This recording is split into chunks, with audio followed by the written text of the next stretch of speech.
Okay, I see that Kimwei has joined us, and Grant is here, and Kevin is here, and Ariel is here. So I think we should get started. Um, I think probably all of you know me, but if you don't, I'm Mika, and we'll do introductions in a second. I want Grant to really lead this panel, but yeah, I just wanted to talk about some logistics. If you're not a panelist, please mute yourself. Um, and if you have a question, which we hope lots of you have questions, um, please just type it in the chat feature, the chat box feature, and then Grant and myself, and probably everybody will be periodically checking them. So feel free to, put names in there like this question is for Kevin or whatever, and we'll try to get to them. We do have a few predetermined questions, which we'll start with, but we'll definitely get to everybody's questions. And then for the second half of this, we have two excellent mixes, one by Ariel and one by Kevin, which we'll be playing back to back. So you'll want to stick around and listen to those. And hopefully the artists will talk about sort of what inspired them to produce those mixes. So I'm going to stop talking and hand it over to Grant. But thank you all for coming, by the way. This is awesome. Yeah, thanks everyone. So this is Climate Technics is the name of it. And I'll give a little bit more of an introduction, but I also wanted to touch on some housekeeping, which Mika just described. So yeah, just keep yourself muted if you could. Keep questions to the chat. I'd encourage you to ask many questions. We'll try to tie them in as they're relevant to the discussion. And I guess without further ado, I can just read the prepared introduction and the introduction for all the panelists. Okay, so how might techno club practitioners engage the question of climate change? This panel emerged out of an ongoing dialogue between Mika Tosca and myself around the possibilities of art towards climate action. Both of us listeners to techno and rave attendees, we wondered how techno might figure in this situation. This bears the questions: how does art change the world? Does it? How do artists conceive the solution to climate change? How do artists utilize art? Is there an underutilized force within the techno community which could unify, mobilize, or otherwise activate demands for climate reform? Is political reform the needed reply to climate change in the first place? What to do about industry? All these questions quickly slide into more fundamental questions of art and politics relation to society. In the midst of this global pandemic, some have said we've experienced a test run of necessary global response, which might model our approach to climate policy. We find in this moment an opportunity to share our ideas with one another, to connect and learn. So the object of today's panel is to open up a discussion with music and climate change as the focal point between Chicago producer DJs Ariel Zetina and Kevin Chow, climate scientist Mika Tosca, and artist activist Kimwei McCarthy, Ariel Zetina is a Chicago-based artist. Oh, and I do want to say, if anybody wants kind of amend their intros, like feel free, So when I get through with these, I know Mika's going to introduce herself, but if anyone else wants to add anything, go for it. Ariel Zetina is a Chicago-based artist focusing in music production, DJing, and writing. Though her music can be considered techno, she takes inspiration from Chicago house, Elysian genres Punta and Brookdown, and the queer club scene worldwide. Her ruthless cross-genre DJ sets have been heard worldwide.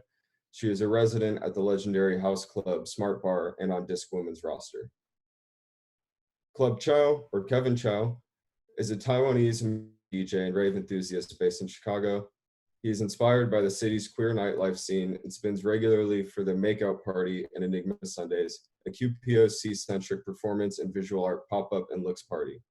His primary motivation for DJing is to provide moments of therapeutic release and levity on the dance floor for his friends and community. Mika, do you want to go ahead and introduce yourself real quick? And then I'll introduce Kimwei. Sure. I'm Mika. I'm a climate scientist and an assistant professor at SAIC. Grant was my student in a previous course, and then we talked about doing this independent study together this semester. Grant and I are both fans of techno, fans of electronic music, and so we we bonded over that, and we thought about, how can techno and climate intersect. So yeah, I don't know. I can read my bio, I guess. I have my PhD from the UC Irvine, and I worked at JPL. I studied wildfires and that sort of thing. But since coming to SAIC, my primary practice and investigatory direction is thinking about whether artists and designers can help scientists not only communicate climate science more effectively, but also conduct science more effectively and produce scientific knowledge more effectively. And so that's really what I'm after. And this panel is a huge part of that effort and part of that practice. Thanks. Yeah.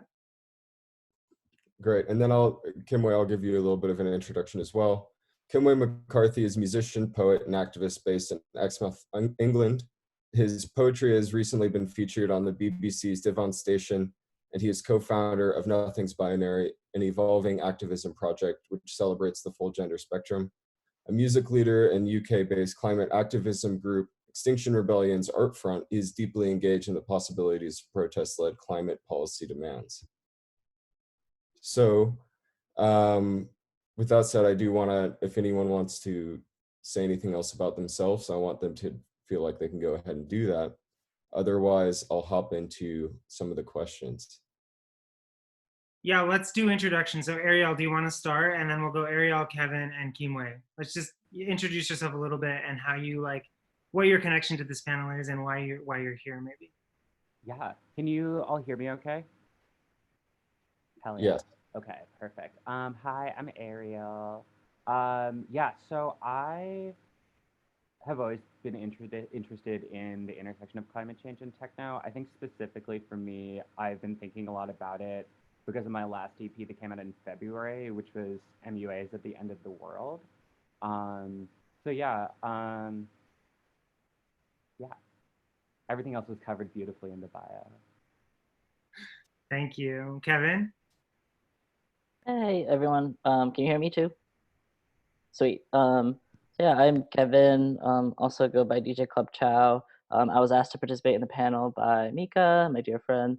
And my connection to techno has been first as a raver and a dancer, first and foremost. And then also as a DJ who's kind of doing the work of like interpreting music and the work that producers are putting out.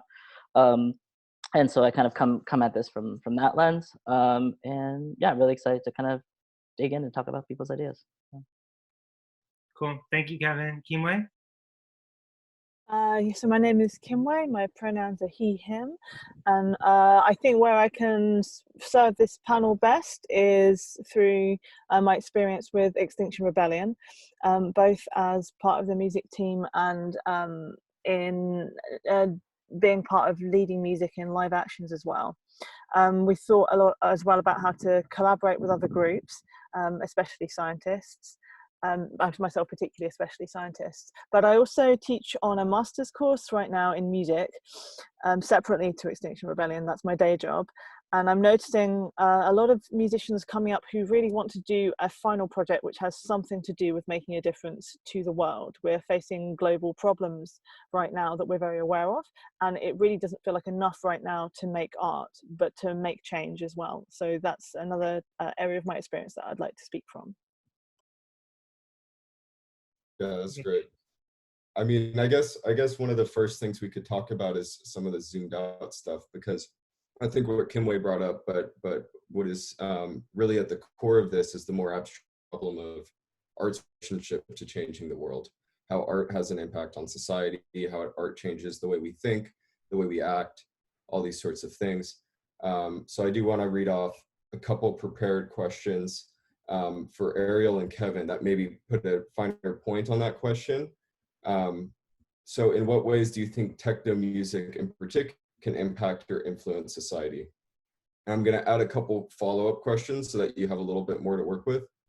Thinking about the political history of techno music and its relationship with social movements, do you think that artists have an obligation to integrate social dilemmas into the content of their work? Or do you think that social dilemmas such as climate change, the queer movement, etc., inherently manifest themselves through your production? Ariel, do you want to start, or Kevin? It doesn't matter to me. Sure. Kimwei, I guess, could answer this too, because I know Kimwei is also an artist and activist, but Oh, okay. maybe Eric and Kevin. Yeah. So I really think, it's always that techno has been something that's always been connected to social movements. I think that because it was so closely associated with Afrofuturism and also being associated with um, sort of passing information from one place to another. I think those two things, I think because of that, it's always been very interested in what's happening to the earth and what's happening to the climate, because I think those things are so intricately connected. And I think since, techno, I feel like, when and what's like amazing is like we have all had conversations about climate together, but we've also, or I guess most of us, those of us that live in Chicago, have all raved together in a similar space. And I think what's really beautiful about these rave spaces is that they make sort of physical human connection possible. Like I always think of like the rave feels like somewhere to me. I mean, at times I can be on my phone the entire time and like be not present in that way. But I feel like the rave is somewhere where you can actually be present both in a social sort of situation and also in sort of an internal sort of situation. And I think because of that, raving and I think art does that in general as well too. I think these things really help sort of make this combination, us being able to really look at conversations. And I feel like because climate change is something that is so affecting all of us, then it's sort of, I don't know, I feel like it's sort of like art has to be talking about it, or even if art is not talking about it, it is because I feel like if it's being made in 2020, it is talking about climate change in something, whether that means just the total ignoring of it or the total, apathy towards it. So you think just by being art that's being made now, it inherently is dealing with climate change? Is that kind of? I mean, yeah, and I think it's sort of, I think artists have a choice of like how much they're like being able to talk about that and kind of like looking into that. But I feel like, at least I feel like I see things that way, where I'm thinking about the actual world in which all of these things in 2020 are being created. I would think, because this was part of where I started with this project, was thinking about this kind of idea. And in a sense, there might be something that both art and climate change are circumnavigating, whereas both of them are kind of expressions of something more central. And so by the way, they're like kind of tied up together. So like anything, like both of them would be expressions of, this decade, for instance, or the past decades. And so they can kind of put a face to something that's more at the core. But I wonder, because I think that sometimes when artists try to engage climate change directly within the content, sometimes it doesn't feel so genuine. So I wonder, Kevin, maybe if you have a response, or Kimwei. Yeah, I think I can try to plug into that. So kind of linking to something that Ariel mentioned of like just the origins of techno. I think that like when you have a genre and a specific art idiom that originated among Black people in Detroit, like in the late 80s, just like a direct kind of conversion of their very real economic kind of world into this very new futuristic facing type of art form. Like and as well as kind of the experience of techno at the rave, and a very phenomenological experience and spiritual kind of moments, and the healing that comes with that. Like this is a kind of a very important part of techno that I think if people are creating techno in 2020, like if they don't at least like acknowledge that, I think there's a very kind of, there's an element that's lost there, I think. And I definitely feel like, just in terms of like all the different types of modes of expression, like specifically talking about techno, like if there is an element of like a depoliticization that I think we see happening today with like the boiler roomification, if you can call it that, of techno. At the same time, there's also collectives that are doing really important work within the framework of techno and raves, like collectives that are engaging in practices of mutual aid, community building, centering, queer, trans, POC people. Like this is all very important work. that I think is also happening at the same moment. That is also kind of separate from the very real political origin of techno, which is, you know, like very central to kind of just Detroit in the 80s. So I think that like there's a way in which that, you know, our current moment and the political struggles that we're facing, like techno has a very practical and conceptual kind of way of dealing with those things. So practical in the sense of like community organizing and the kind of logistics around raves and bringing bodies together in a space, and then conceptual in the kind of futurism and the ideas that are being exchanged through techno.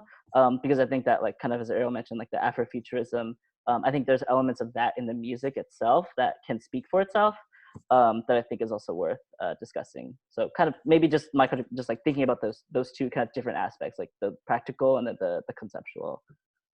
I wanted to interject, sorry, Grant, for just 1 second, because both Kevin and Ariel now have mentioned the links between Afrofuturism and techno. And I don't know if Andrew Sieber is on this Zoom yet, but I'm recording it anyway. So we talk a lot about the links between the language of Afrofuturism and climate change as well, like thinking about worlds and creating worlds and the next world and this world and blah, blah, blah. So I wonder if that plays into this conversation. Actually, I hadn't even thought about that until like right now. So I don't know, thoughts on that? Any of the three of you? Yeah, I mean, Jeff Mills is really amazing and has a bunch of writing about this kind of stuff, and I think you can specifically really see it. Like when I was doing some research for the panel, the two songs from these eras that came so much to me is K-Hand, who's like the first sort of famous Detroit techno female DJ. And she released this track, or this whole EP, Global Warming, in I think like 1991 or 1992. And I was also looking at Underground Resistance, who is one of the big collectives in the Detroit techno scene in sort of late 80s, early 90s. And their EP, they have an EP, Acid Rain, which I was really specifically looking at. I mean, even if you just literally go through all of Underground Resistance's discography, there's so many moments of like where, you know, there's physical, you know, there's vocals in its sort of warning. I think there's this sort of techno has always been interested in this sort of like end of the world, rave till you're dead, like doom sort of thing happening. And I think it's really effective when that's actually talking about stuff that actually is bringing that. But I don't know, I feel like there's just so many good references in like early 90s that were like, you know, they were talking about this before like anybody was talking about this. And like, yeah. I feel like I just rambled from like what you said. No. That's perfect. Also, Kimwei, I think you had something that you wanted to say. Yeah, sure. So I think I understand the validity in a way of the point that since we are now in a climate which has been, which is already being influenced by climate change, then any music made in this time period cannot but be influenced by that. At a subconscious level. But also I think that I agree that there is something really embedded in a style of music that's been born out of the desire to push the boundaries of technology and to invent the future, that then sort of in every style of music we look at what it is that was the original impetus to create it, even when that becomes perhaps in the end not the same as how it sounds. But I think that impetus remains. So I think that still the people who are drawn to techno, I would imagine, to be interested in what's the new sound, what's the future, what's the future, what's the future. And because of that, I would therefore feel like it's a really great genre to be in, to be also, you know, thematically thinking about that for the planet as we make music. I think that's a great point, because I think that's the underbelly of futurism in general, is that futurism isn't necessarily always this sort of optimistic way of engaging art through imagining the future, but it can also like bring, you know, the harsh realities of a regressive moment to bear in terms of like what Ariel put with Underground Resistance or with others, recognizing, you know, what does the future look like? What does it sound like? And, you know, it might not be so good. We might have catastrophic climate collapse, you know, so it's like trying to address those things is, I think, important. I think maybe to balance out this conversation, we can go to Mika and Kimwei a little bit about where we're at right now. You know, from your expertise, from your you know, experience, where is climate change at right now? How severe is it? Is the world ending? You know, these kinds of questions. Yeah, okay. Is the world ending? Maybe this world is ending, but I don't know that the whole world is ending. So don't be worried about that. But as I like to tell my students, but I would say the state of the climate right now is not good. We have warmed, you know, just the basic facts. We've warmed about 1.2 degrees Celsius in the last 150 years. A lot of leading scientists and bodies like the IPCC suggest that we would enter into a period of what's known as catastrophic climate change, above about 1.5 to 2 degrees Celsius of warming. And if we do nothing, then we will be at that 1.5 sort of, you know, level very soon, within the decade, within a couple decades at least. And I thought I would share. I just was reading that because of the lockdowns and et cetera from the pandemic, global carbon emissions, which is so carbon dioxide, of course, is what is causing climate change through the greenhouse effect, right? So the more carbon that we emit through burning of fossil fuels, the warmer the climate will get. Carbon emissions by human beings dropped 17% for the first 5 months of this year. And the estimates are that by the end of the year, they will, on average, have dropped about 5 to 10% or so.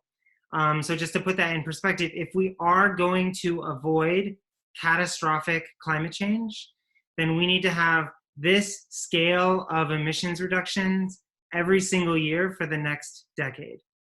So it's a big task. It's not a task that we cannot do, but we aren't starting off from a great place right now. Yeah, I don't know, Kimwei, if you have anything to add from like the activist side. Yeah, sure. I mean, I think from the activist side, there's a slightly different slant because the focus is on policy making. So the focus is on putting pressure on governments to change policies.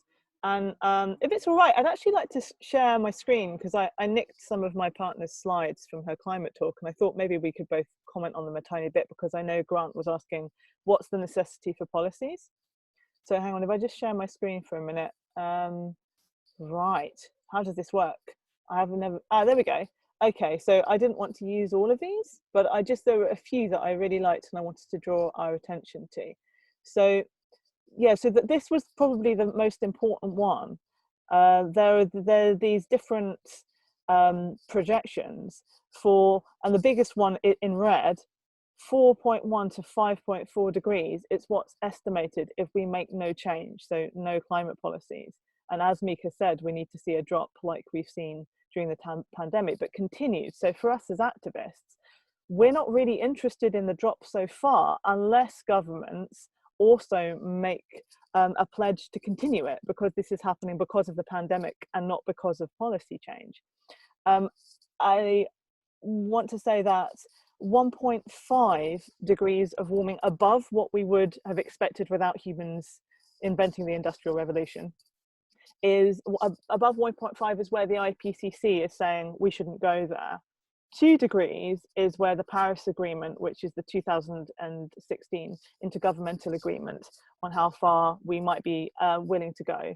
That's 2 degrees, but that is it's worth noting that's a political target. The I wanted to say intergalactic, but it must be It's an intergovernmental panel. The intergovernmental thank you panel on climate change is recommending that 1.5 is really the maximum we should be aiming for. Did you want to comment on this slide at all, Mika? Is there anything else that pops out at you before? Because I've just got a second slide I wanted to show. No, yeah, this slide. So this slide, for the people who haven't seen slides like this or figures like this, is showing the projected rise in surface temperature from now, showing historically what's happened and then what the projections are. So obviously, as Kimwei was saying, we want to stick to what looks like the green region of this. And so this is showing what the emissions of carbon dioxide have to do for the next 100 years to achieve this temperature rise depiction. So this Right. is the historical emissions, and this is the emissions going forward. So this is basically us and different versions of how we could affect the planet. It's worth looking at this bit here before I move on, which is current policies. So what activists are very interested in is the discrepancy between 2 degrees, which is the agreement, the Paris Agreement, and where our current policies are predicted to be taking us. So there's a difference there between essentially what the governments, international governments are saying they've committed to, and actually where we're going in terms of current policy. But the slide I wanted to look at was this one, which I'm hoping Mika might be able to explain a little bit better than me. But it shows the various different rates of drop that we would need to achieve depending on when we start. So say that we had started in 2000, you can see that the curve would be relatively manageable of how much we need to drop emissions year by year. But now here we are at 2020, and you can see the comparative drop in emissions that we would need to do to mitigate to the point where we would have a 50-50 chance of staying below 1.5. You know, graphs like this are ones which I look at and sometimes I understand them and sometimes I don't. Is there anything else you can add to this, Mika? Or maybe correct me in my interpretation of it? No, that's right. This is showing the amount of carbon dioxide that we emit each year and would have to emit each year to achieve 1.5 degrees of warming only by 2100. So if we do it now, we would need to go from whatever we are emitting currently, which is about 45 gigatons of carbon dioxide per year, to 0 by about 2050. So for those of you who sort of follow Alexandria Ocasio-Cortez, for example, in the Green New Deal, she talks about we have 11 years left or we have 10 years left. That's where these numbers come from this figure. This is sort of how long we have to get to 0. Yeah. Fab. And I just wanted to correct myself because I said this is to have a 50% chance of staying below 1.5, but it's actually 66. So I'd missed that bit down there. So that's really the difficulty, is how long we've left it and the level of how fast we need to drop in emissions or find alternative sources of energy. It's really at the 11th hour now. And so for activists, this is why we've come to the conclusion that what we need is policy change. And just to show you, whilst I've got my screen, I want to show you a little bit about what that part of my life has been with activism and music. You can see behind this group of scientists who are dressed in their lab coats, Scientists for Extinction Rebellion, and they are going out in London in the financial district and speaking out in the streets about telling the truth about climate change. And behind them you can see my drummers. So there's a samba band behind them. And see if there's any more pictures that show that. Yeah, I maybe not with the drummers, but this was a protest that I was on. This is my partner whose presentation I've borrowed, and so that's something that I've been doing in Britain, which is a very sort of hard-hitting way of addressing this directly. That musicians have teamed up with an expert body, and they are kind of literally in the street putting pressure on the government by shutting down parts of the city this way. And that's me. I'm done. Let me stop sharing. So maybe this is a good time for me to pose maybe an elephant in the room or something. So I think often with artists, but activists in general, there's a sentiment that, and I think this comes out with AOC's Green New Deal, for instance. It comes out with a lot of climate activism. There's an antagonism between climate justice and like finance or capital or the industry, because of course like these things seem to have spawned it, but I'm not so sure that they're antagonistic, meaning my position at least is that if we're going to face a daunting task as that steep red curve just dropping to 0, we're going to need a lot of ingenuity in the industrial sphere for that to happen. And I know that there are criticisms of this, and I think like I'd heed to them of, you know, one thing that Mika brought to, or taught me about, was geoengineering and the dangers of that, of having a sort of, you know, Novocaine where we can continue pumping out carbon and not witness the effects until it all comes crumbling down, or carbon capture, which ends up emitting as much as it claims to pull out of the air. There are these other, you know, things to it.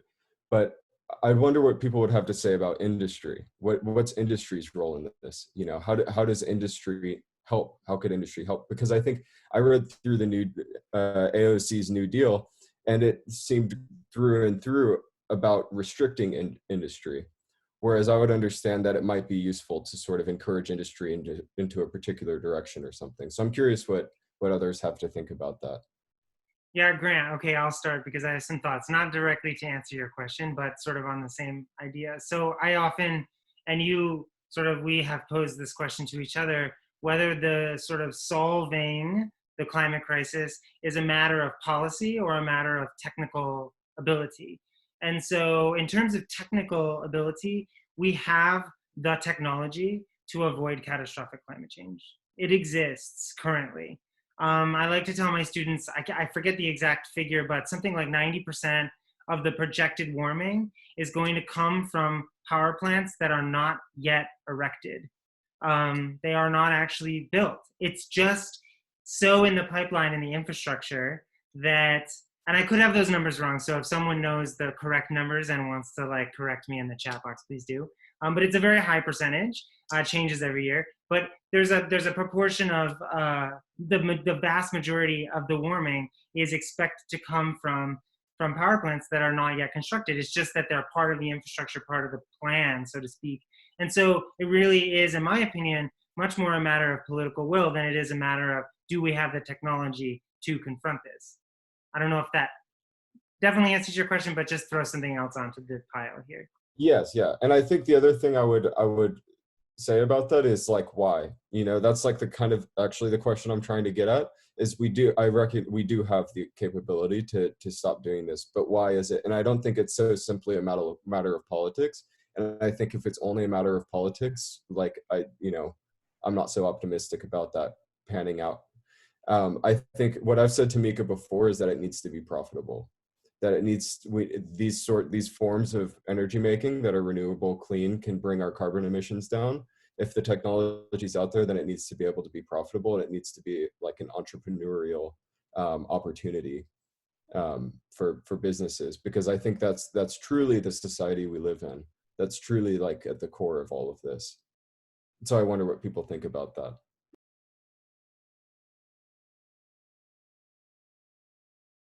Go ahead. Yeah, Kimwei. go ahead, Kimwei. Okay, so I mean, I feel like speaking from the Extinction Rebellion point of view, the strategy is very clear, that it's to put pressure on governments to work on those solutions with industry. The expectation is to move forward into a functional future, which includes an economically functional future. But the impetus is to say that, you know, one thing that's very clear for Extinction Rebellion is to say we are not going to be able to provide the solution. What we are drawing attention to is the fact that governments are not putting their attention in the right place. And I think for me, you know, a good example of this is you know, knowing of a project which is working on biofuel, seaweed-based biofuel, which is actually it's a slight carbon sink. It's not only carbon neutral. It's slightly better than carbon neutral. A project which is you know, very, very far in its developmental stages, not funded. And thinking, how many other renewable energy projects do we have at the moment that are not funded? And how many energy companies do we have that are investing in renewable energies as their primary investment? I don't think it exists that they're investing their profit in that way. So where there's an idea to maybe restrict industry, I think that it's about policies redirecting industry partly. And then another point is in terms of economics. this is, my speaking as myself, because as Extinction Rebellion, we don't offer solutions, but I'm interested in why it is that carbon-free products or low carbon products are not pushed forward or given grants in the way that they could be. So a good example of this could be the LED t-shirt. The technology for this existed for a very long time. You can simply add and download designs into a t-shirt that's got a light up front to it. Sounds wonderful and would produce much less carbon than people buying 20 t-shirts, say. So there's a question around, if there are low carbon businesses, are they actually being pushed forward, and how can they be? And even though this maybe sounds like it's sort of obtuse and separate to techno, my big question is around techno and its relationship with virtual reality. There's an enormous amount of carbon generated by touring and by audience travel as well. So therefore, not to say that we could completely replace live music with virtual reality, but if there's a genre that would push forward virtual reality concerts, I would imagine it to be techno. And I would imagine that where a future exists, where there are policies that says, all right, if you've got a low carbon, high technology project, we'll fund it. A carbon-based arts council. That would be interesting. I wanted to add a couple of things onto this. So we have a couple questions in the chat that I think are related. I think Kimwei is getting to sort of, our digital age where we're at now. So techno is spread on SoundCloud or wherever, YouTube. Of course, those storages, the storage units, the data centers put out a huge amount of emissions. So we have a question from Julia. Curious about how data centers stack up against power plants, or if any current or proposed policy has taken this into account as we move further into the digital age. And Brian asking a similar question. Been having similar thoughts as more people are creating art at home digitally. We have articles ranking server houses as huge emitters. And maybe Mika can correct me on this, but as far as I know that like the data industry has passed airlines in terms of detriment to the environment for like a decade now, has surpassed the airline industry. So maybe Mika can speak to this. Yeah, well, first of all, thanks for those questions. And also, I want to get back to what Kimwei was saying about techno as being a site for this like virtual reality, because I want to hear what Ariel and Kevin think about that, because I have thoughts on that as well. But to answer the question about the data servers, places that house these types of things would be receiving their power from the grid, which would be coming from power plants. So they're like linked, right? So the power plants are providing powers for the data centers. And so you are right, Grant, that data centers and these types of things have passed airlines, for example. A lot of things have passed airlines. The problem with airlines is that the fuel that airplanes use is liquid, and it's really difficult to move that to like an electric grid, for example. But data servers and data houses are connected to the grid, to the power grid. And so converting from fossil fuel generated electricity power to a renewable source of power is much less complicated. The real complication comes in the fact that a lot of the grid is already hooked up to pipelines and refineries and that sort of thing. So it would be unhooking that. And I mean, this is a really simplification, and I'm a climate scientist, not an engineer, but it's something like this where you would have to sort of hook it to a solar generating power plant rather than like a coal or at this point in this country, a natural gas, which was probably fracked out of the ground. So hopefully that answers that question. But Ariel, I think you may have something to say about what Kimwei is saying, if you want to go. Oh yeah, I mean, I was just thinking about how all these DJs are taking private jets, and how, like, even my relationship to flying, like I'm someone who flies a lot during the year, and there's so many people who are playing 2 to 3 shows a weekend literally the entire year, and that just when it's literally only one person on a plane, it's like, it's so wild to me. But yeah, but I think about the relationship to local versus non-local DJs, and how there is this sort of like, if there's a DJ coming from this country to here, there's like there's this idea that just because someone, I play very different sets when I'm in other cities versus when I'm in Chicago, because usually in Chicago, I'm being booked to open or I'm organizing the party, so I'm not playing at like the prime time set. But I think there's a real problem with this hierarchy that exists, and there's I think about Chicago and how many good DJs there are here, and how at least I hope that there is a shift to more local dance music scenes, because that's also always how it's been. I think exchange is incredibly important as well, but I think that it really needs to be looked at, because I think it's something that has the possibility to change. And then in terms of virtual reality too, I think the funniest part of this whole quarantine is I'm someone who has never streamed in my life before, and my life has been like, I didn't realize how quickly my industry was going to be able to shift to that, and it's been really amazing to see. I mean, it's definitely not the same, but it's been, I feel like I have been able to recreate what a sort of nightlife moment is. And I also think there's things that I think there's new art forms being invented right now that are really amazing. I think what drag queens are doing right now is like amazing. I think like there's just the ability of seeing so many more people's art that I wouldn't be able to see otherwise has been really amazing. Um, and I think that there's also, I think I always look to, Second Life has been having raves on it forever. There was just a rave on Minecraft last year. There was this beautiful rave that happened uh, maybe like 2 weeks ago or so on Imbu. And there's already this sort of idea, one of my friends literally entered the stage on a horse. Like, there's stuff like that you can do in virtual reality that's so amazing. And like, sort of, there are these gathering spaces that exist. I think, as we'll see later in this too, like, it's so amazing that I can just literally I could literally at any point I'm talking right now, like start DJing and go into a full DJ set without any sort of change of like what we're doing, and like really have that ability to transform the space that we're in right now. So yeah, I mean, and sorry, this is the last thing I can. I'm like, let's do it all.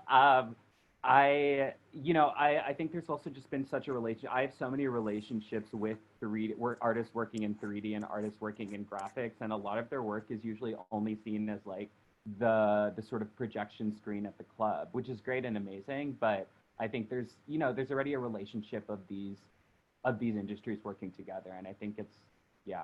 I'm really curious to see how I can make my I feel like I'm gonna make a music video this year because I can do it all digitally, and I've never thought that was like a possible thing for me. So yeah.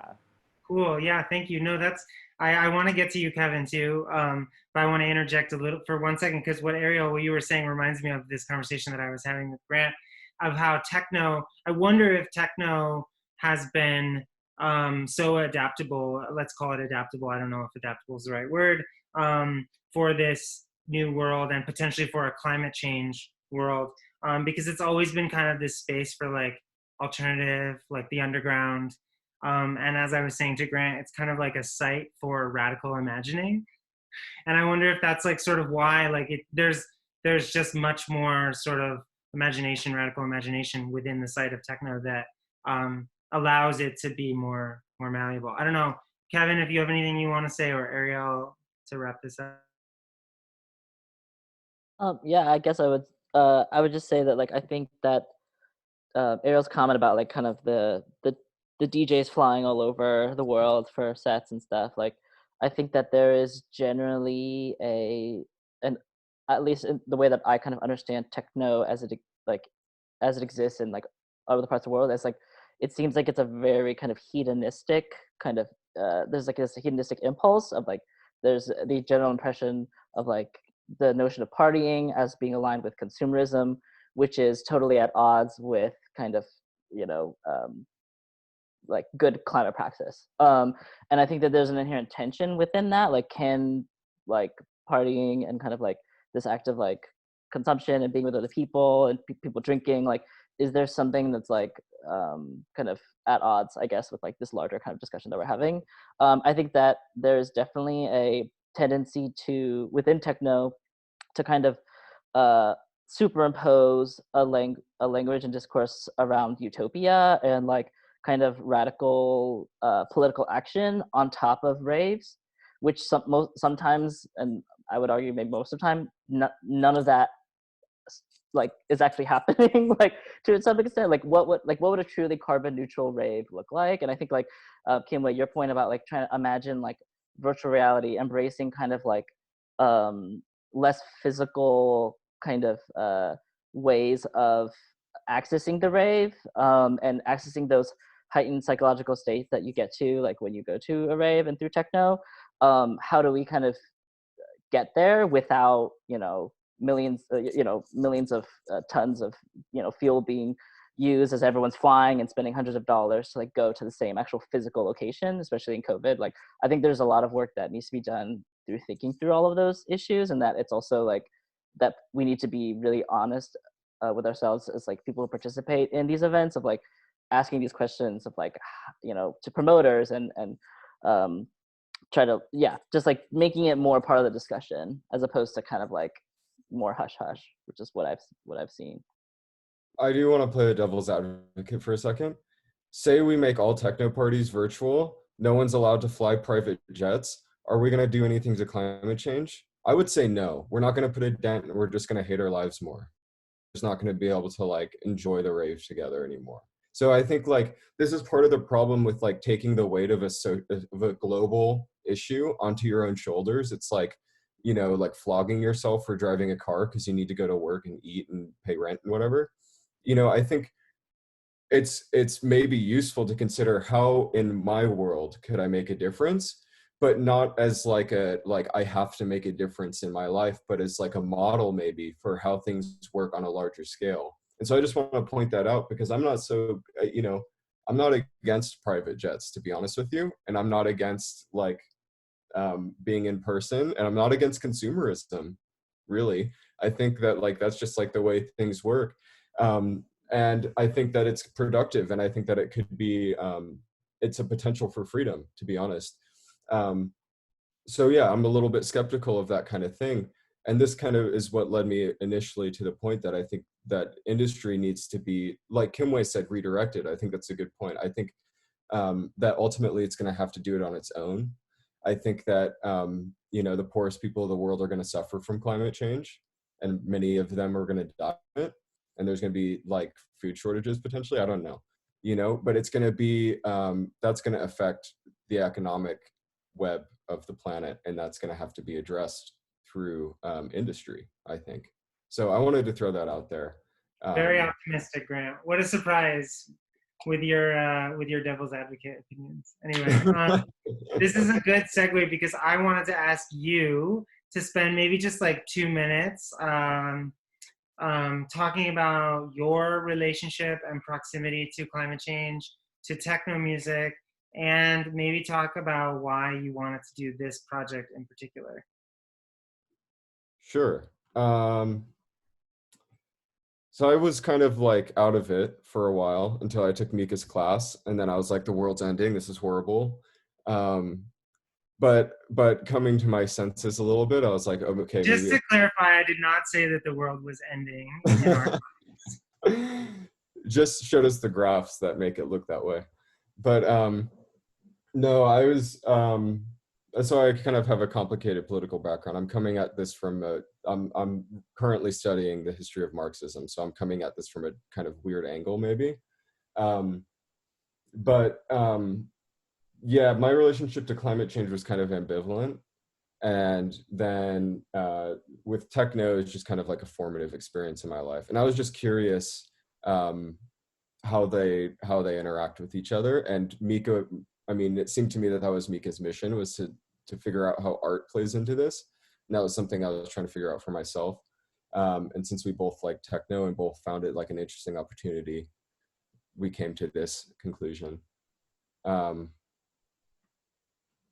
Yeah. Okay, yeah, thanks. That's great. Okay, so we want to get to sorry, just doing a little recap because we're approaching the 1 o'clock hour. We have a few more questions geared towards the art, kind of like techno production side of this, thinking about ways that like art and science can work on similar problems in different ways. And then once we do that, I would love if everyone stuck around to listen to. We have two mixes, one by Ariel and one by Kevin, Club Chow, which we will play back to back, and I'll have them introduce their mixes a little bit too, or Grant will have them introduce that. So a reminder for the folks who are listening in, the chat is open, the chat box is open. So like if you have questions or comments that you'd like us to bring up in the next couple of minutes before we get to those mixes, please do that. Okay, Grant, go ahead. I think you have a couple more questions left. Sure. A lot of this stuff I think we touched on, however, briefly. So here's a question for Ariel and Kevin, and then I have another one from Kimwei. Maybe this will be a good bow tie on this talk. So for Ariel and Kevin, how can artists, specifically techno artists, assist climate scientists in an effort not just to communicate climate change better, but to solve it? So, I mean, I think we were just getting about, like, is it techno artists' responsibility to move to VR exclusive forms, or is it techno's responsibility to make climate change the content of the work, like Ariel brought up with some older techno references? What is this responsibility about for you as artists?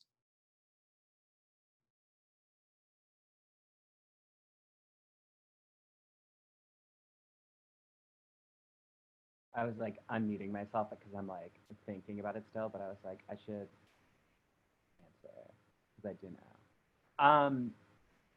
I guess just how do you approach it? We can keep it kind of casual because I think the sort of heady stuff we've gotten into, but keeping it casual, how do you approach it? How do you consider it? And how does it inform what you're doing?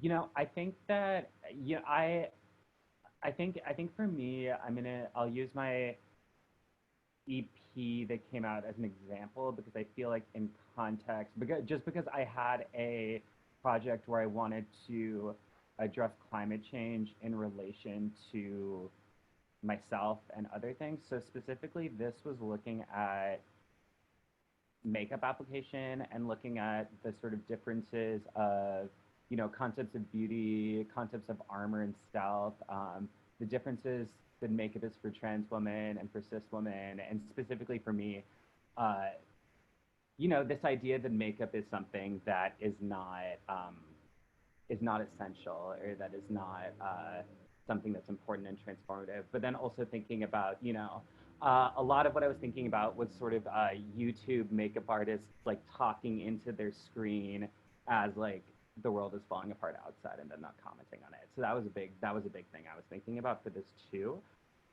And you know, I think that for me, what I feel like is missing in the climate change conversation is this idea of aesthetic, and this idea of how do we make climate change at least poetic to someone, where they're going, or at least like clickable on like a YouTube promo that we're gonna talk about this and listen to it. And like obviously mine only talks about it poetically, but I think like for me that's where I feel like I talk best about things socially, is through politics. But you know, I wanted to make it very clear. I think like naming one of the tracks Compact Mirrors at the Bottom of the Sea, you know, is a really dramatic, like, you know, that's not a specific issue we're dealing. I mean, I guess it is a specific issue we're dealing with, but you know, it's part of a larger thing. But I think for me, that was one of my goals of it, and I hate to bring up this quote because I think it's so cheesy, but that like the point of an activist is to make revolution irresistible, or whatever that quote is. But I think that art has a place in that. Yeah. Yeah, I agree with that totally. I have stuff to say about that. But Kevin, do you have something to add to what Ariel was saying? Yeah, I guess just to like maybe summarize some of my thoughts a little bit. I feel like it's important to think about, like, I mean, I think all artists should be engaging with climate change at some, like, not like on some level, like, and it's important to think about like which media like have different strengths. So like film and nature documentaries obviously have focused a lot on like species extinction and like lack of biodiversity, like getting you to care about like polar bears, and like different art forms have different kind of strengths, I would say, just by nature of like their media. Like I think there's a very concrete way in which art as a commodity can be used to generate, you know, money and capital and food and bring attention to things. Like one of the one of the songs I chose for my mix, for instance, is off of a compilation that was specifically raising money for the Australian brushfire relief effort. So in a way that artists can really directly engage with kind of organizations on the ground and activist groups that are doing really important work. I think that is something that should always be on the table. But then as far as like specifically techno, like I think that the strength of techno is that it is really great at imagining dystopia. And what does dystopia sound like? Like what does total ecosystem collapse sound like?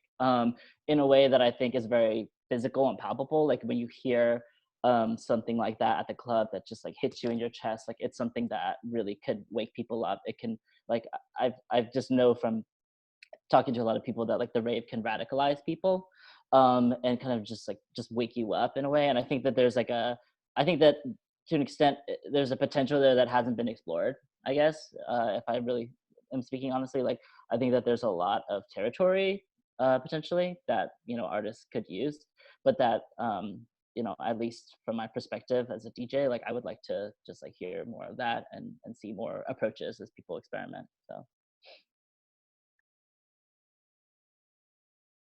That's awesome. That's really that the comment about the techno and the dystopia.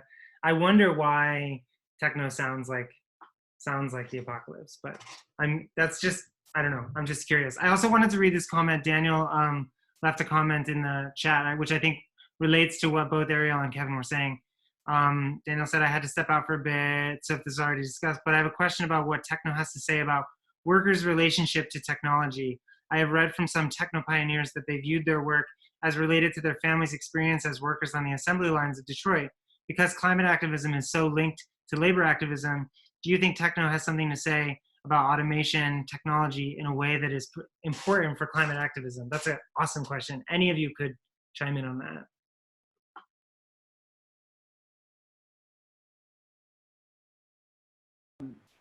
So I think that, you know, I always talk about my relationship to DJing and producing. In some sort of ways, I am being an artist in the sense that I'm like making choices and deciding what I want to do. But in some ways, it almost feels like I am a technician because, you know, the goal of the whole thing is to get someone to dance, at least in techno it is, or to get someone to, you know, I guess there's many other goals, but so I think I've always thought there's a relationship with that, and I think it's largely because of how, you know, you always hear the term functional dance music, and I think that's like sort of what that's talking about. You know, I feel like I know less about like specific how like labor activism in relation to climate activism, but definitely what I can talk about with my experience is that I feel like there's this notion in dance music, at least, that you don't have to be learned about something in order to do it. And I think that really has, you know, I was doing theater for the longest time, and theater is so much about getting trained for so many years and developing this idea. And I really appreciated going into music because it's really the opposite. I mean, some parts of music are like that, but at least with digital dance music, it's not like that at all.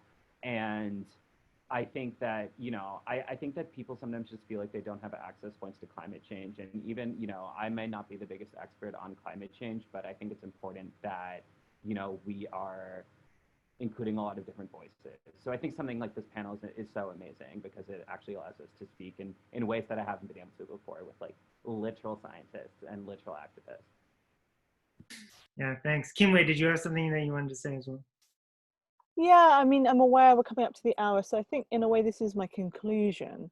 I think ultimately in answering the question of how can techno address climate change, I feel like I come back to the Extinction Rebellion model of an Extinction Rebellion site, oftentimes, somewhere in central London where a space has been cleared, where people can do a number of things. They can learn more, they're information stations where they can find out more. They can volunteer straight away, so they can be part of the roadblock, get glued on or handcuffed onto something and take action. They can engage with some art of some kind, visual or sound art, or some form of spoken word. They're always performers, so they can feel, essentially. They can be on the receiving end of some art and they can feel. And I sort of leave this one out quite often because it's not that visible in a site, but there are the people who want to organize the change, the administrators of the rebellion. And these would be kind of like in the music world, they're like your promoters, and the people who want to put on festivals, and that's their dream. So I guess my question for anyone who's a techno artist is to come to the question of, you know, what does it feel like your purpose is? Are you in techno because you want to give people that opening experience of being at a rave? And if so, how could you relate that to climate change? Perhaps you want to include some visuals that are about nature. Perhaps you want to put on a rave that's actually in nature and have some information that people can get at the end of it as to how they could make a difference. You know, some information about various things they could join that they could help with, whether they're activist groups or simply charities or anything. So but if you're the person who's about pushing boundaries in technology, maybe you're going to invent the future of the next online concert, but maybe that doesn't need to be the entire future. Or maybe you're somebody who is interested in the local scene. I find it really interesting in music that the height of success is when you're making music for people that you don't know. But I think, you know, crowdfunding is really bringing forward the local scene. It's making it possible for people to work up from grassroots level with people who they are interacting with.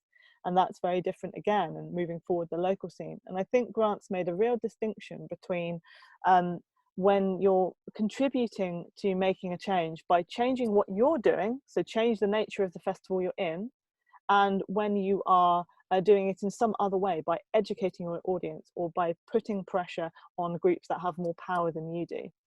So I think there's a lot of room there, but fundamentally it's about understanding why it is that you make techno. I don't make techno, I'm a songwriter. That's different. My work is about story capture and about helping people to feel through hearing their own stories back. That's a completely different thing, but it means I know my place in my activism because I make music that helps people to process their story, and from there see what they do next or give them the opportunity to do something next. But that's the thing I'd keep coming back to. Why is it that you make techno, and how can that link to something that you want to change in the world?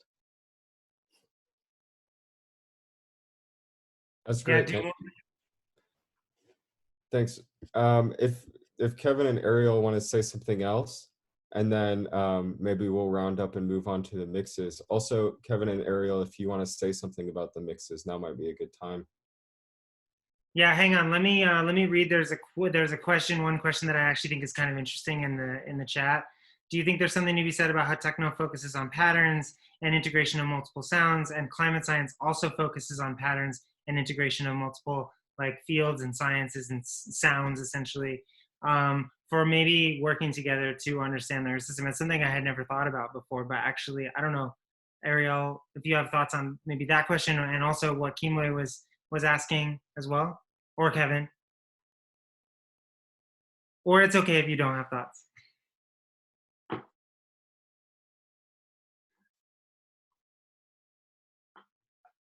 That's okay. You could. Well, I mean, I was just going to say really quick, I think for me, you know, when I'm producing, it really feels like I'm sort of mapping out graphs in a lot of ways, and sort of like mapping out, you know, rises and falls, everything, changes over time.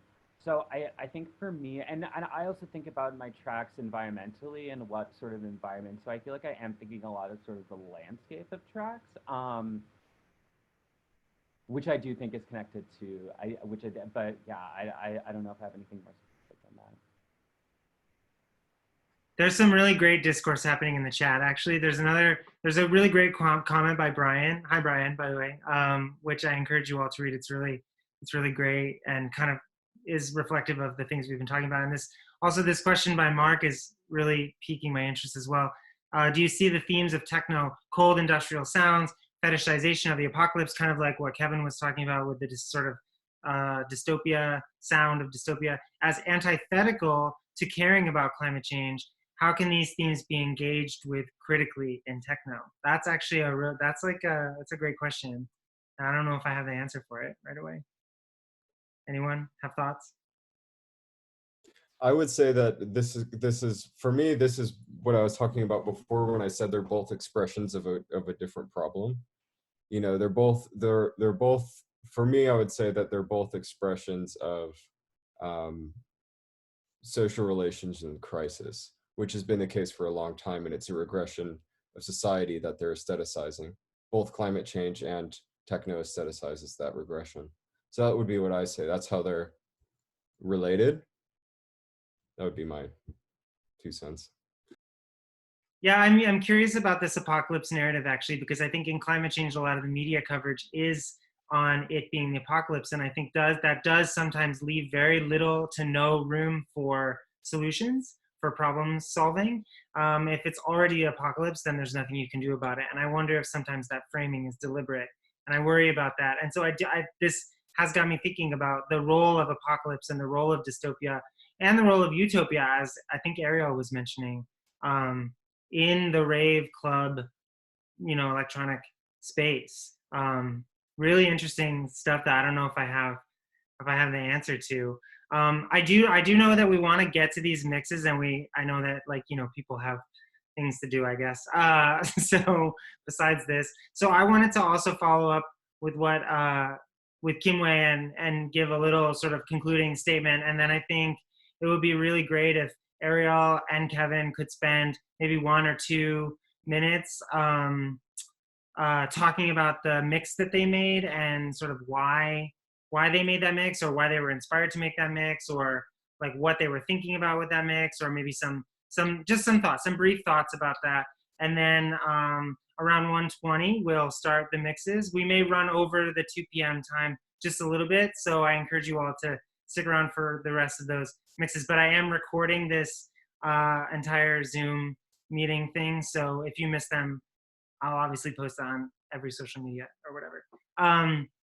So yeah, from my perspective as a scientist who teaches at an art school, ever since I got to SAIC, I've been thinking about ways that art and science can combine, not just for sort of the communication of science, because I think that's always kind of the obvious, the obvious thing, that artists can like make graphs look prettier, but more so how art and science, artists and scientists can interface in ways that are more productive.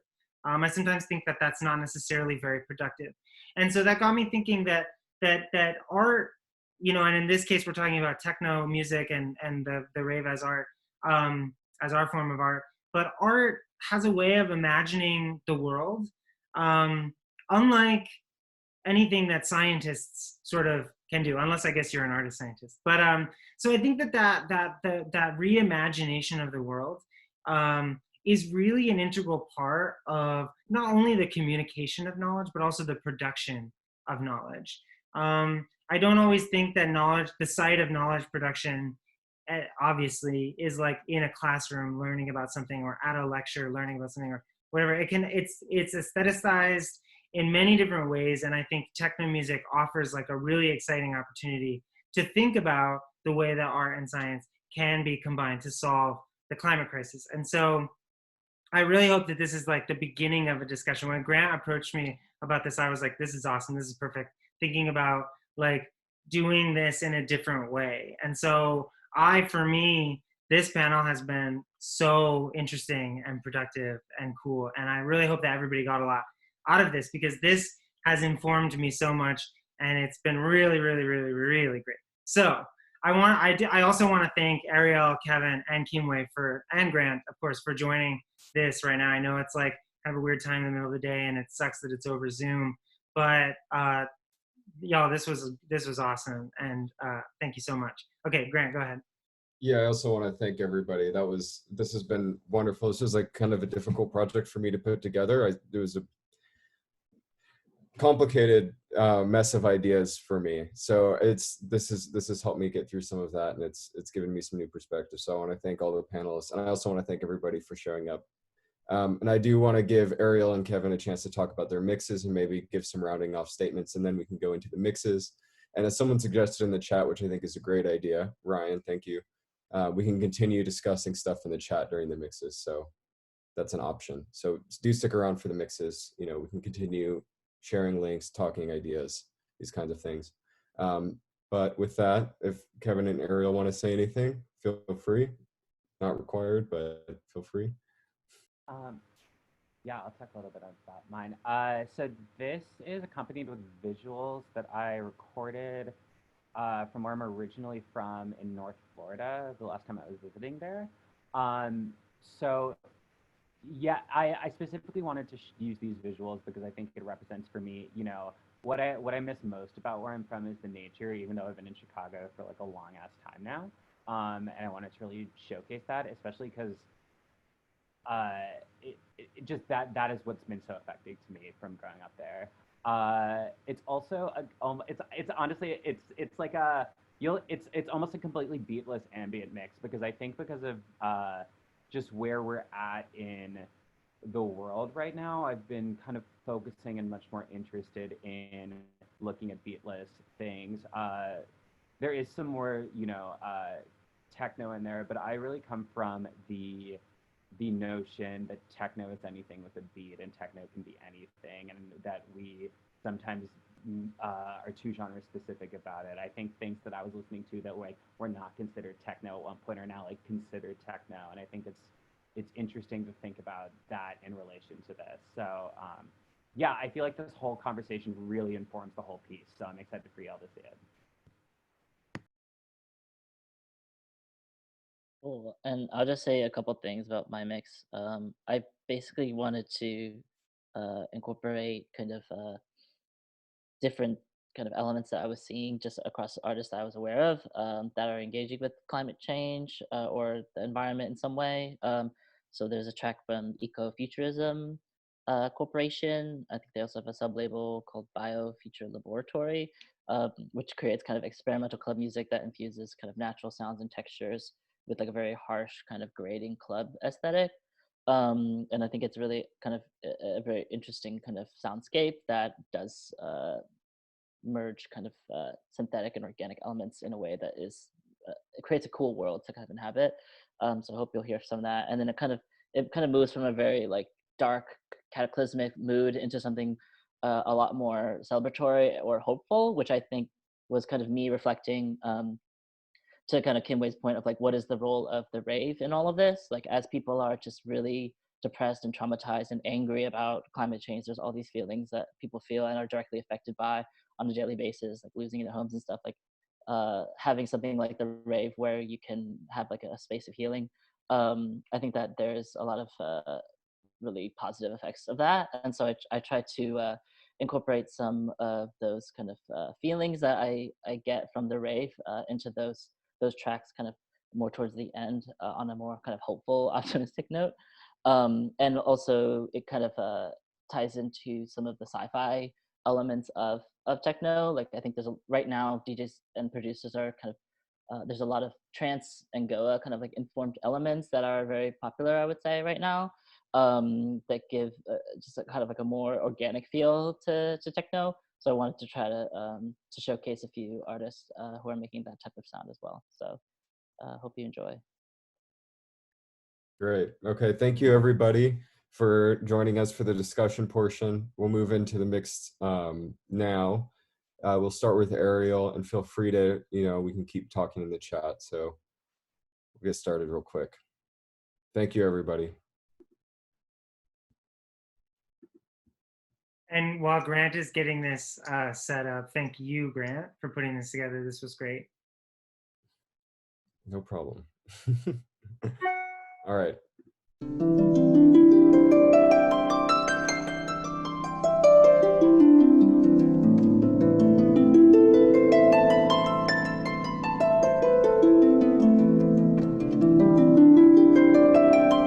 People hear it okay? Yes. Okay, cool. Sorry.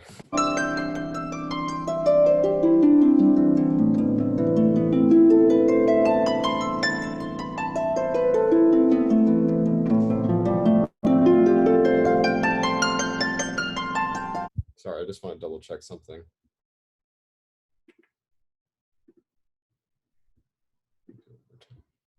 Yeah, I think just as long as the share computer audio is Yeah, when you I share thought I the didn't click screen. that, but I double checked and I did. Okay, Oh, cool. perfect. Okay. Here we go.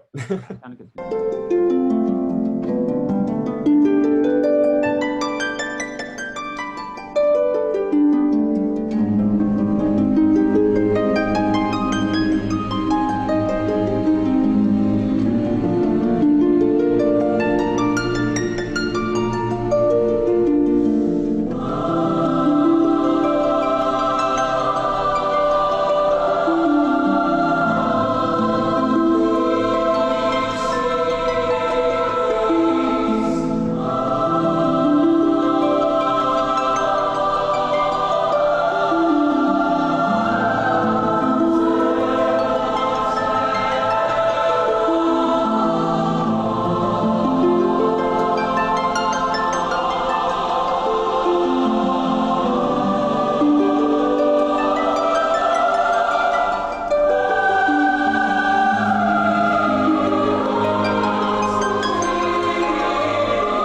forsaken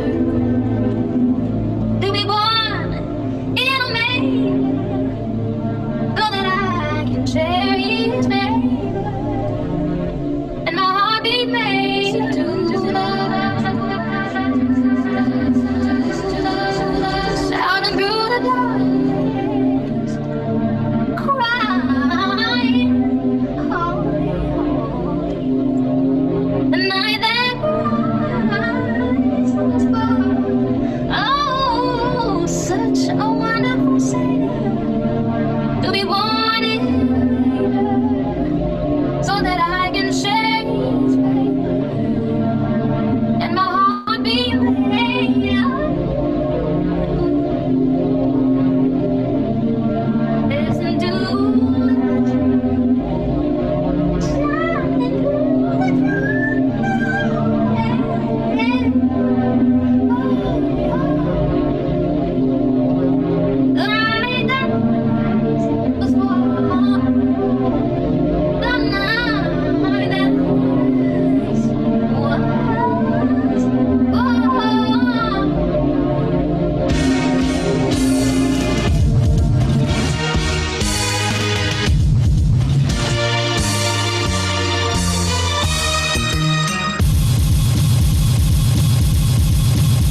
conscious,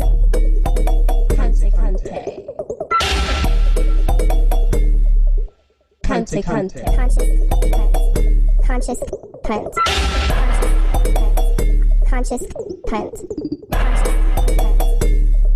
conscious cunt, conscious cunt, conscious coochie, conscious cunt, conscious coochie, conscious coochie, conscious cunt, conscious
has been tender for too many years, tender for you and when with my tears, the desire is what they call me. Skin turns to armor to protect. He sees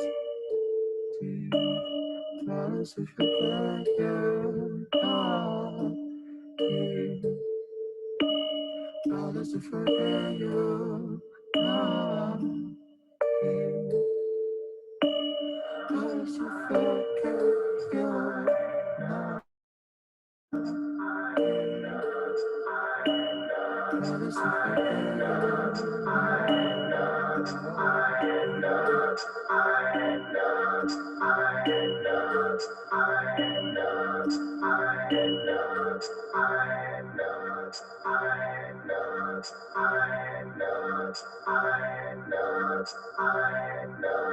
coming out of my, I'm not coming out of my I'm not coming out of my.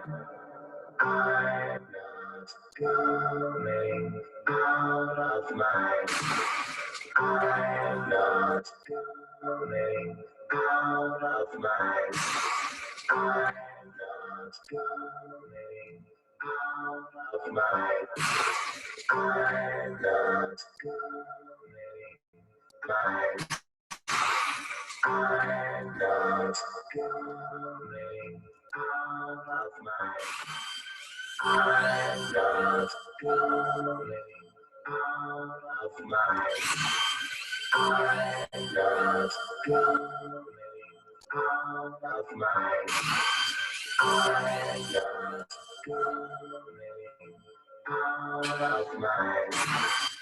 I'm not coming.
That's where my heart is longing to be.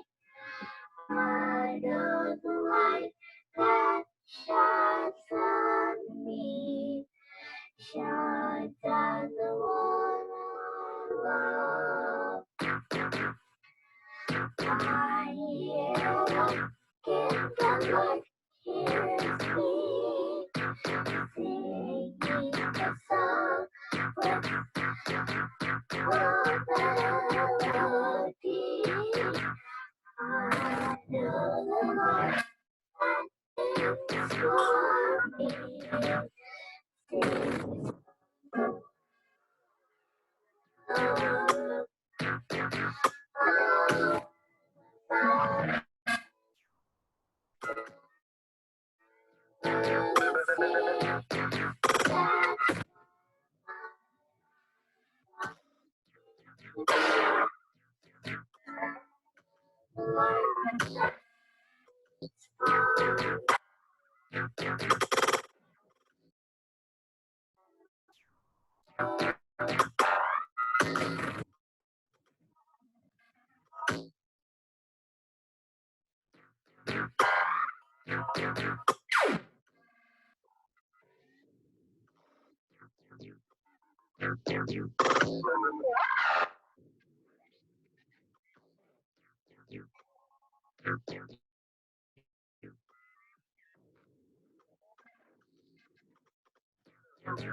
I can share the rest of the audio from my side. Mine literally will be, my computer hates video, so it will definitely not play the video, but I can just do the audio if that works. Yeah, Ariel, can you do that? Yeah, it'll just take me a single second to do, but yeah. But yeah, I'm gonna post the video on the internet at some point, so I can link everyone, and maybe we can link it in the Facebook event or something. But yeah, I'll just play the audio. Cool. Thanks, Ariel. Yeah, of course. Um,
Oh my god, the irony of the Grimes track.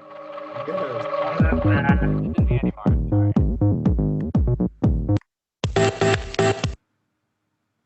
Okay, so I think Kevin will just play his mix from his computer. That works. Cool. Yeah, I'm gonna switch it over. Let me know when you can hear it.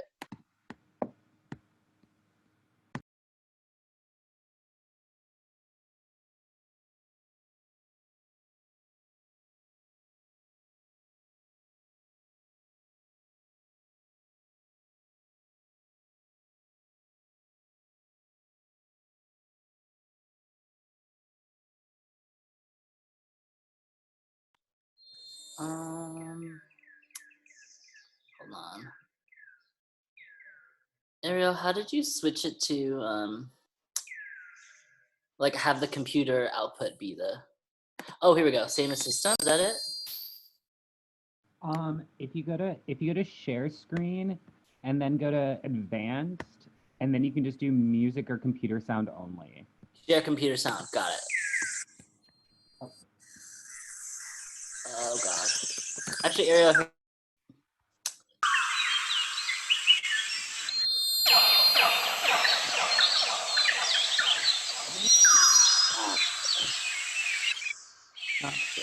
Sorry, I'm fucking this up.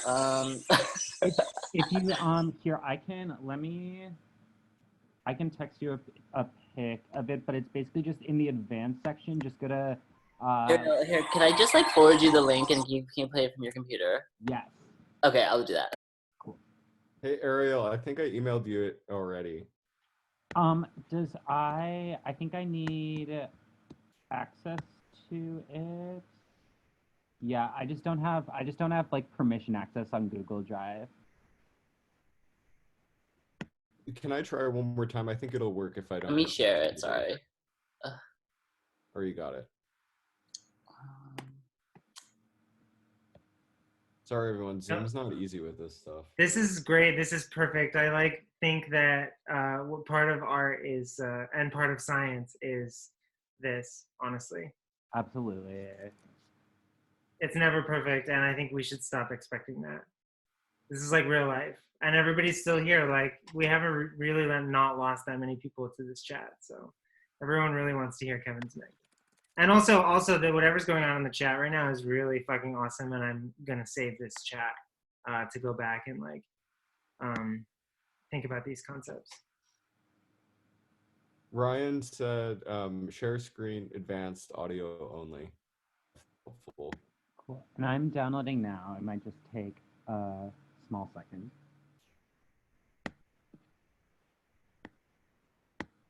Ariel, you are a savior. Thank you.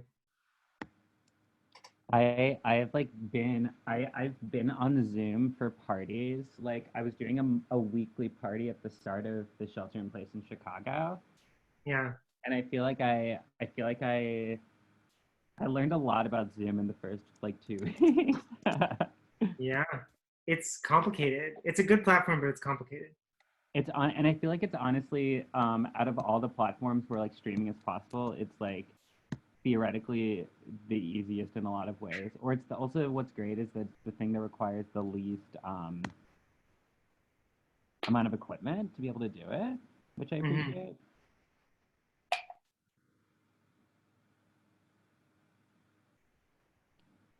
Okay, I might leave the chat and re-enter really quick to download this. I will be right back.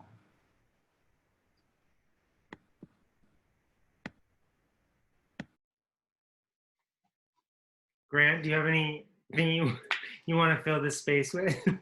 I was gonna try it real quick. Let me just try it because I think I'm gonna follow Ryan's instructions and it might work out.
Okay, that was awesome. Thank you so much, Grant, and everyone for who's left and for who's on the panel. And this was awesome. So I'm going to end this meeting now, but I've recorded this for posterity, and I'm going to save the chat as well. Actually, let me do that right now.